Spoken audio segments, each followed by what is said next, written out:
Hey everyone, it's the Nitty Professor. Today I want to talk about disobedience, and my inspiration for that is actually the church service that I listened to this morning. I actually listened to my church service because it's an online church. It's far away from here because we don't have that denomination. But they referenced a really cool blog on the need for daily disobedience. I'm going to link that blog here. I'm not going to copy her ideas. I'll let you read them. But in a nutshell, the argument is that we are programmed to comply. We are programmed to be good. A lot of us really feel that. And that there are times when complying is basically supporting things that are probably unethical, maybe really destructive. Climate change is one of those examples. There are a lot of things we just kind of grow up doing, and I still complain to myself sometimes about wasting this or that, recognizing that the winds are only blowing faster around here, etc. So that's kind of the argument in a nutshell, is that we need to prime ourselves through daily acts of disobedience so that we can sort of reprogram ourselves to resist this ingrained urge to comply, because there are so many structures, societal structures around us that we probably shouldn't comply with. In fact, we should probably resist those. So I wanted to look into the idea of how knitting, crafting, crocheting can furnish us with an opportunity to engage in a sort of daily disobedience practice. And I immediately thought of a number of things that I do as a crafter that qualify as breaking those rules, baby. So we're going to dig into this a little bit. The first thing has to do with questioning patterns. So to the extent that patterns constitute authority, we can follow them slavishly, or we can adapt them. And I've shown you examples before of how I have adapted patterns. And one of my favorite examples, got a couple here, is this beautiful sweater. Very proud of. And a lot of you have seen this. And you know that when I got about here on the yoke, I was like, it's not going to be big enough. I'm just going to have to add my own motif. So I added these flower motifs right around in here. Sorry, I don't mean to use the finger. I mean, maybe I do, but not really. So this whole row of flowers was not in the original pattern. But I knew that if I followed the pattern slavishly, I was going to have a garment that I might wear rarely, if ever. And, I could almost have, rewritten the pattern. Think it turned out great, and I felt good. I felt just a little subversive doing that, but let's be honest, I've compromised a number of patterns along the way. In fact, you all know I do the sweet tomato heel on my socks that was capboardy pattern, and I learned it from her video. And to be honest, now I've done so many of those that I'm not even sure. There's this one step I'm like, am I doing that right? Like, am I supposed to slip as if to purl or slip as if to knit? I'm not sure. But you know what? I don't care because it works. And at this point, it's sort of like it's like I have taken ownership of the pattern by questioning the rules of it. So I would be curious how often you have done that. I'm guessing you've probably done it a fair amount. And I would like to pat you on the back, and I'll pat myself on the back for doing that, because it is a good exercise to not slavishly follow every rule that you see in front of you. Like, when you take a test, you could exercise your critical thinking. It's nice to have an opportunity to build confidence in your own judgment and to exercise your own judgment, and even to exercise your own expertise, to sort of validate your own knowledge and agency and reclaim, your contribution to adaptations. It's like with cooking, cooking is very similar. I read this cookbook for a class I taught on food like a decade ago. And it was written by someone who, it was during the Holocaust. It was like left over from the Warsaw Ghetto after she was murdered. And all the recipes in there had to do with just, a finger of this and a fistful of that, and change it if you don't like it, and make the recipe your own. And so few people do that. I think cooking is an area where it's really easy, at least when I was growing up, it was really easy to say, oh my gosh, it's got to be a level cup. What if it's a cup and a quarter? Oh my gosh, and that's just, just a way to sort of destroy culture, because culture is something that transforms and molds itself based on individual input, just like language does. You look at the words that people invent, they're like breaking the rules and changing things up. In fact, we had a little debate about this in my author class recently, about somebody was writing their own blog about altering grammatical rules based on the character or, the intentions of the author. Well, language changes, and so do knitting patterns. And arguably, for the better, at least maybe to meet current needs better. So there's certain questions that we might ask when we have a pattern. Patterns are great. There are a few that I have followed slavishly, and I always like to credit the person who made it.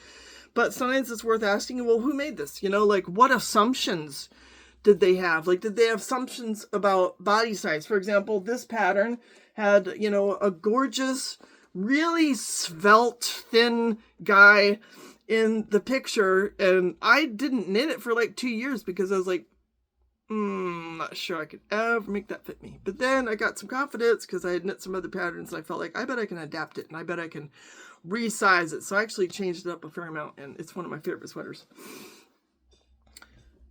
They may have, assumptions that we don't share, or that we want to, alter a little bit, maybe like skill access, for example. Can I simplify that pattern? Could I make that pattern more interesting by making it a little bit more challenging? I could maybe add a Latvian braid or something like that, or I could take the Latvian braid and I could just make it ribbing, so all that's fair game, and it's a good opportunity to exercise a little bit of daily disobedience. Another thing that we can do is to sort of reclaim time, to harness our hobby and our love of crafting as a moment to get out of that rat race, get off of that hamster wheel, and just stop participating and be, sort of sideline ourselves from the cog in the machinery type of mentality.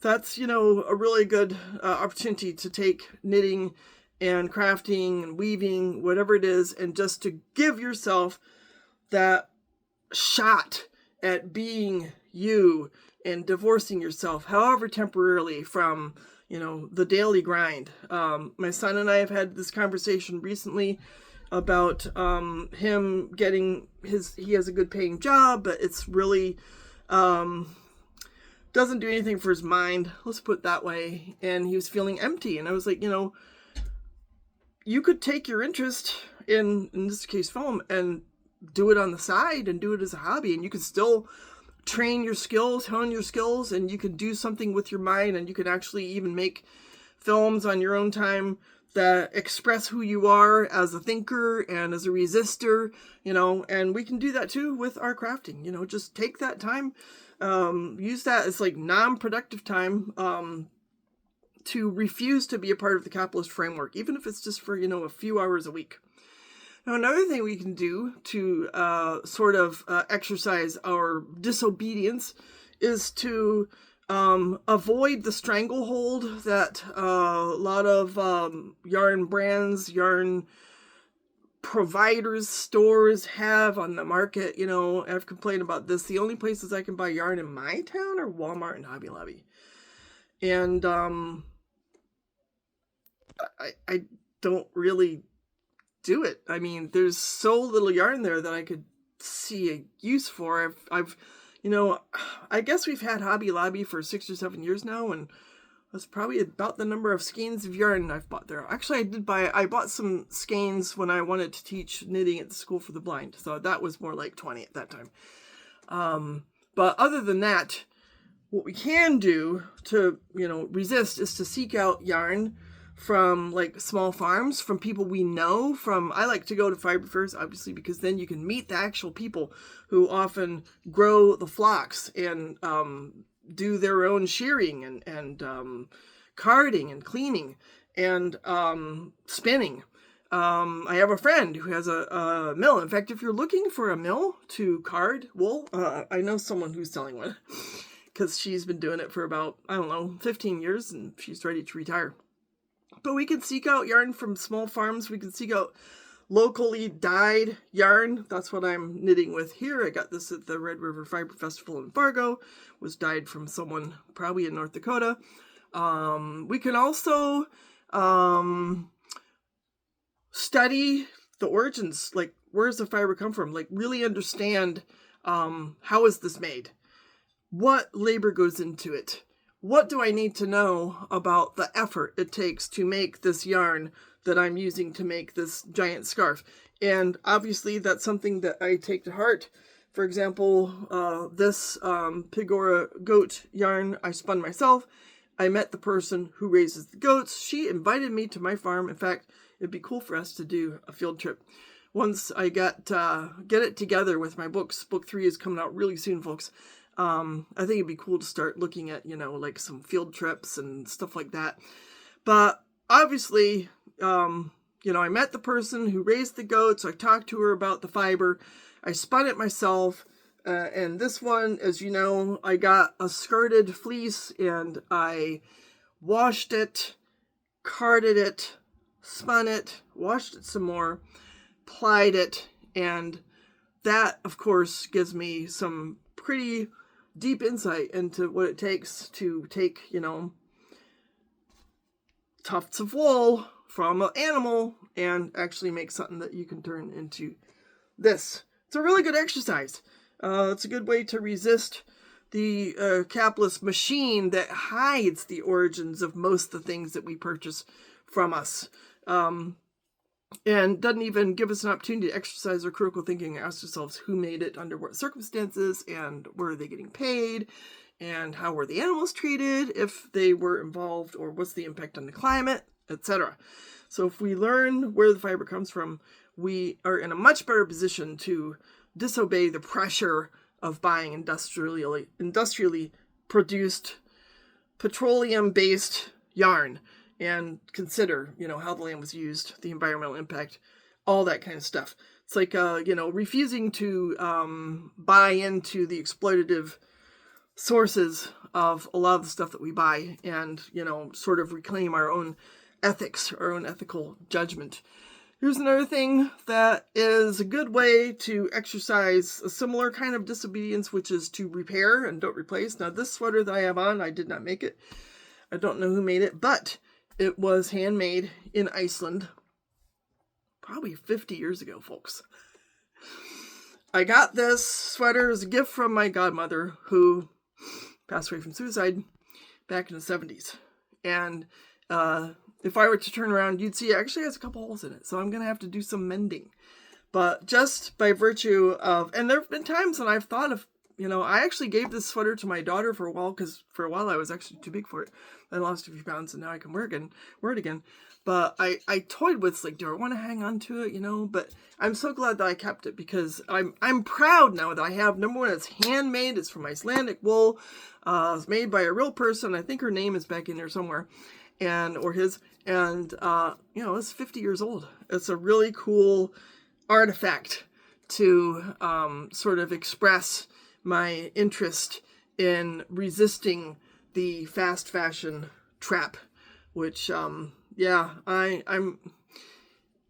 my one weakness is t-shirts, but I can't remember the last time. I think the last t-shirt I acquired was given to me by my son, and I think it was actually made pretty ethically, I'm guessing. But yeah, I don't buy a whole lot of clothes anymore. So yeah, we're taught that newness equals value. We can disobey that, we can say, nah, go back and wear my 50-year-old sweater, which still looks pretty good. Subversive gifting is another thing that we can engage in order to sort of evade our collusion with the powers that be. We can, for example, all those people who are harmed by the system, immigrants, for example, we can give them things of value. and support them, because it's like resisting the government's refusal to treat them with dignity. We can say, nope, I'm going to disobey that one. I'm going to treat you with dignity. I'm getting a new roof put on. Roof is getting a little bit questionable. We get some, because climate change, storms here are worse and worse. The amount of times we have 60-mile-per-hour winds is kind of high. And I was so excited because some people brought over some, I guess they call it OSB, some boards that are going to go under this roof. And I immediately could tell that she was Latina, and her companion, her fellow worker, was too. So I started talking to her, and I was like, I know that Stephen Miller would not do this, probably, or if he did, would not do so with compassion. I'm going to resist what I'm being told to think about you as a brown person from Central America. And we had the most delightful conversation. We found out we have the same name. And I thought that was so cool. I was like, what's your name? She says, Lorena. And I was like, that's my middle name. That was just so cool.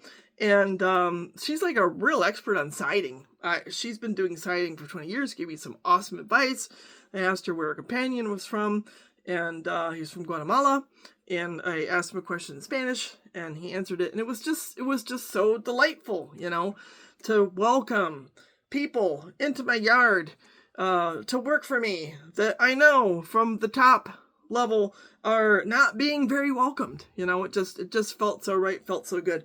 So giving, to communities like that, embracing communities like that, so we can give through our crafting, and we can go beyond that, and just to wrap our heart around marginalized people. That's what I do with my fiction. It's like a huge part of it. I've been reading a whole lot lately about disability rights theory, crip theory, and because there too, it's like the government's like, oh, DEI, oh no, we can't have that. And I'm like, oh.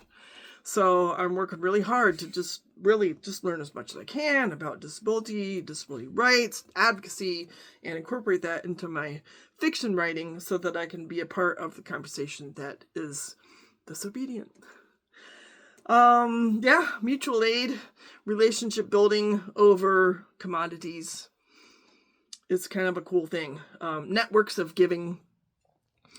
I was talking to my son yesterday about community theater and how important that is. All those kinds of networks, that just sort of go outside of the commodified arena can be opportunities to disobey it. Pattern literacy. When you think about it, when you read a pattern, you're engaging in a kind of literacy. And this kind of ties in with what I was talking about before about breaking the rules of the pattern. If the more we learn to read and understand patterns, and not just like the words on the page, but where they're coming from, the better position we are in to engage in analytical thinking with regard to that pattern, to adapt those patterns, to maybe even decode them and find like maybe some problems with it or inconsistencies, or to troubleshoot those. I don't have it out here in front of me, but the seagull sweater, some of you might remember this turquoise sweater I made with seagulls. That was a real test for me because there were errors in it. And I was relatively inexperienced with color work, and I was just asking myself, is this right? How can this be right? This can't be right. I had to like really probe my mind for the judgment and the sources of analysis to break down what I was seeing and fix it. And it took a while, and I finally did. And in fact, I probably should post it on Ravelry at some point and let people know. Maybe the pattern's been fixed since then. It's a gorgeous pattern. But I had to add in some stitches in the color work that were missing to make it work. And, it's like a great sort of kind of practicing to do the same thing when we are, when we encounter written text, news items, to really look closely with a discerning eye and ask ourselves, is this really what it seems to be? Does it really agree with the way I think, with my knowledge, with my experience, or is there something going on here that I should critique and maybe, elaborate on, respond to, share, etc. It's just another example of daily disobedience that can help us to practice challenging, questioning bureaucracy, institutional structures, our state. Just the other day, got the stupid law about defining men versus women, and of course is being framed as an anti-trans legislation. Well, that's part of it, but that's almost in some ways a smokescreen. The whole point of categorizing men versus women is to move to a point where they can say, you're a woman, so therefore we get to take away your rights. That's the Heritage Foundation's goal. You can read it, you can find out about it. And so in my board LGBTQ organization that I'm on, I was like, what can we do? What can we do? And they've tasked me with drawing up a response. So I'm going to have to really use my analytical and critical thinking skills to come up with a response to figure out, who's the audience and how to word it so that it reaches them in a way that does not necessarily reflect just anger, but actually steps that can be taken to resist this kind of, bureaucratic institutional structure that's being inflicted on us. So the more we can train our critical thinking, is just reading patterns is just one more opportunity to engage in daily disobedience so that we can, transfer that skill to more important issues. Another thing we can do is practice saying no. Had a friend one time who really, really, really wanted me to knit something for her, and I had to push myself to find different ways to hint that probably wasn't something that I was really going to benefit from. That I had so many other things on my plate that I just had to not do it. And sometimes we're asked to do things, and wouldn't necessarily in this particular vein, but we're asked to do things that are wrong, or inappropriate, or that are compliant, but that don't advance justice and don't advance equity and don't advance thriving for other people. And it's easy to get in the habit of just sort of saying, okay, I'll do it. But sometimes we're called on to say no. No, we have to practice that. And sometimes in the context of crafting and knitting, we have opportunities to practice saying no. And, just sorry, but not this time. It can be really good practice in a greater, bigger context, social, ethical context where we have to do the same thing. Had a similar situation with an insurance agent. Things that they were saying about, we don't talk about climate change anymore. I was like, you gotta be kidding me. Or it was mainly things like that. They basically said that climate change was a non-issue for them. And it's an insurance, they're insuring houses. And I'm like, I'm just so glad that I said no, and I'm not insuring with you. Glad that I walked away from that one. Another thing that's really cool is to build some messages into our projects. Incorporate symbols, messages. I've seen a lot of embroidery with the F word in it. And it could be more subtle than that, but fiber art, I've talked a lot about that. I talk a lot about it in my art. You'll see in volume 2, it's in there too. You'll find examples of my French character who has done that. But we can use our crafting as an opportunity to build in messages that express who we are, that reflect our values, and our values in, non-compliance with the values that may belong to the hegemonic regime. It doesn't have to be a grand scale, daily disobedience. I think the whole idea of it is just to keep an open mind to those skills for when we really need to exercise them in a more profound, concrete, and, arguably risky way. So that's the point. Another thing we can think of in terms of is community. So we're taught to be really competitive and to buy into a lot of the competitive marketing with things like makeup, clothing, athletic wear. Even we could probably even say this is true to a degree for the yarn that we buy. Maybe it's an opportunity to say, well, I'll just buy that Peruvian yarn instead of the really expensive Italian yarn or French yarn or whatever, because I don't have to necessarily prove anything by having the European yarn when I could be just as happy with the yarn from South America. Competition is something that is omnipresent, and it's a very strong aspect of capitalism, and it's informed to an extent by greed. I even sometimes question the Olympics in regard to that, all the, competition between nations. So if we emphasize community as crafters, then we're disobeying that capitalist streak, that political streak, that, like nations competing with nations and things like this. I don't think it necessarily makes us a better person to say, oh, well, we're better than the Chinese, or we're better than, whoever. Why don't we just try to be our best version of ourselves regardless of whoever's around us? And I think that crafting communities give us an opportunity to practice this kind of attitude. And it's a way to resist scarcity mindsets and the whole idea of hierarchy, and just to, again, embrace equity, which is a really refreshing thing to do. As a final thought, I think we can embrace imperfection.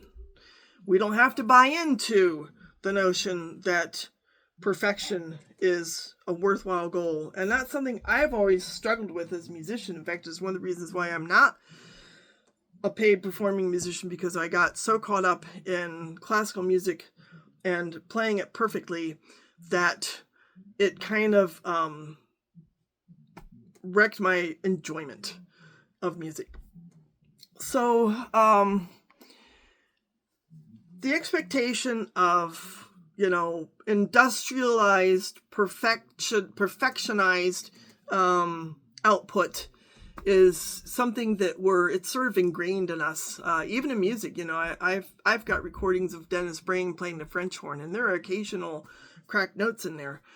And it's because back then, when he was so great, people didn't have that expectation. Now you can record music, and if there's a wrong note, you can fix it electronically. And that builds in this expectation of like superhuman perfection that doesn't really benefit our soul or help us to embrace each other's individuality and unique properties. So here's a sweater where, I don't know if you can see, you could probably see, where I made a mistake. And it's, when I tell you what it is, you're going to be like, oh. So I kind of, got this far up the yoke, and I was following a pattern, and this pattern was tricky to follow because the dark areas were the orange and the light areas were the blue. So I set it down for a few weeks, and then I picked it back up, and guess what I did? When I got here, the dark areas became the blue and the light areas became the orange. And after a few rows, I kind of saw that, and I was like, oh, and I felt bad. But then I was like, you know what? Still looks good.